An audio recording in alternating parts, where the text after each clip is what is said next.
Alam nyo ba, ang unang ebidensya ng self-discipline ay kung kaya mong disiplinahin ang bibig mo. Sa science, may malinaw na dahilan.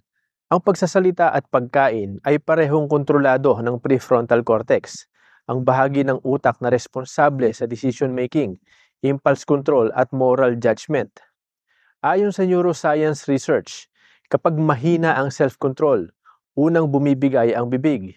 May nasasabi kang hindi dapat, sumusobra ka sa pagkain, at hirap kang maghintay o mag-delay ng gratification. Hindi ito coincidence.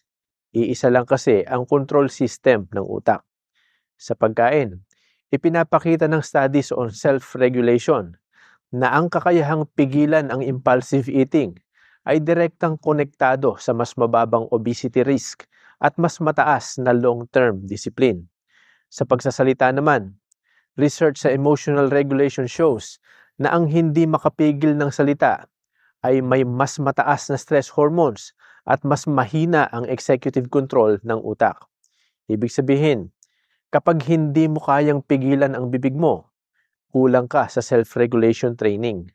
Pero, kung kaya mong manahimik kahit galit at magpigil kahit masarap ang pagkain, malaki ang tsansa mo na kaya mo ring kontrolin ang pera, oras, emosyon at desisyon mo. Ang disiplina, sinasanay. Umpisahan mo sa bibig.